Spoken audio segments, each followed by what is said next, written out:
Apex strength principle number 5 is primary muscles versus secondary muscles.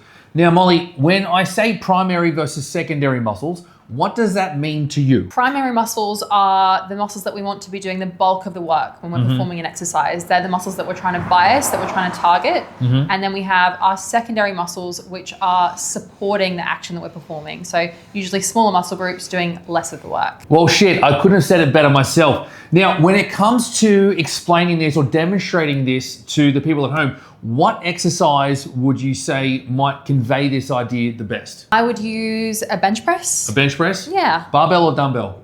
Or both? Both. I couldn't agree more. When it comes to butchering an exercise, or butchering the balance between the primary and secondary muscles involved in an exercise, the bench press probably sits right at the top of the tree. We're going to use a barbell bench press to demonstrate, but the same premise goes whether it be dumbbells or a barbell. Now, Molly, what are we trying to target in a bench press? What muscles are the primary muscles and what muscles are the secondary muscles? So first and foremost, primary muscles are our pecs.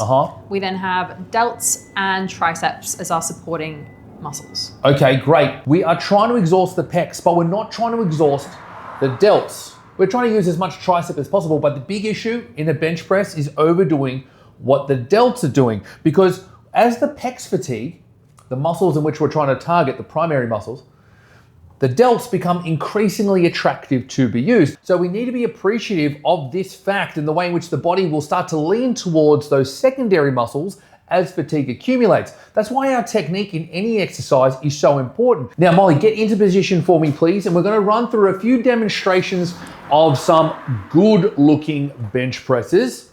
Molly's gonna have her back nice and tight. Now, this isn't a bench press breakdown tutorial, so we're gonna go through this quite quickly. Molly's gonna have her back nice and tight, feet secured against the ground, happy days. As she performs the movement, off we go. She's keeping her back nice and tight, bar comes down to the chest, locking the elbows at the top. Pretty fucking simple. The bench press isn't a complicated lift, but we wanna make sure we're appreciative of the details and her upper back tension supporting her arms and her whole upper body when performing this movement. And as you can see from your perspective, her shoulders are staying back. That position of her shoulder blades back and down keeps her shoulders in an appropriate position where her delts, those secondary muscles, are doing what they need to without doing too much. It also ensures that as fatigue accumulates, which is what we're trying to do in any exercise, and exhaust the pecs can be rightly exhausted and we don't see this happening. So Molly, grab the bar again for me, please. So Molly's gonna start by doing 2 good reps and then 2 pretty shitty ones where we see that happening. It's not gonna be a huge visual difference, but on a per rep basis accumulated over time, that's where the difference lays, good or bad. Let's go. So we're gonna go down for 2 good ones. See that position, nice and locked in. One more good one, please.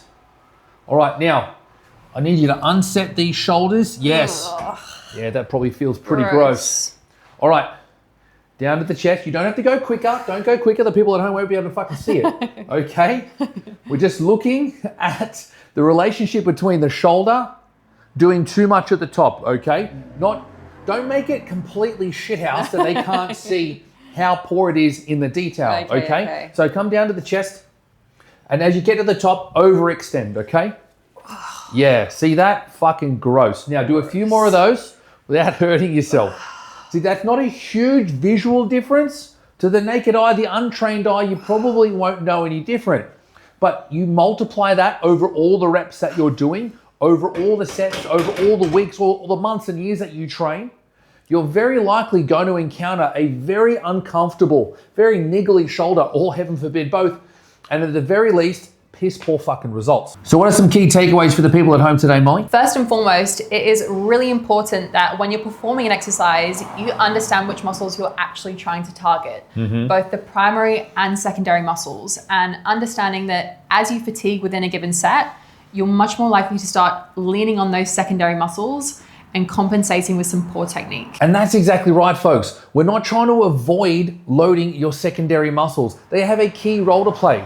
But as the name suggests, they are secondary. They are there to support the primary focus. And as much as you may think the primary focus is do as many reps as you can, lift as much weight as you can, the primary focus is more detailed than that. In a bench press is we're trying to exhaust the pecs. We're trying to use a fuckload of delts, a fuckload of triceps, but ultimately exhaust the pecs. And the role of the delts and the triceps are there to assist, not to become exhausted. And understanding the details, understanding that information behind the curtain, not just do as many reps as you can, is really important to ensure you don't hurt yourself and you don't hurt your progress. Now, if you enjoyed today's video, please like, subscribe, and leave a comment below and let us know what you'd like us to dive into next, whether it be a concept like today, whether it be a particular exercise. We'd love to hear from you. And don't forget to jump into the caption and hit the link to my ultimate squat guide. It's my completely free 28-page digital guide where I'll take you through everything you need to know to build your strength, build your skills, build your knowledge, build your confidence, and build a hell of an enviable squat.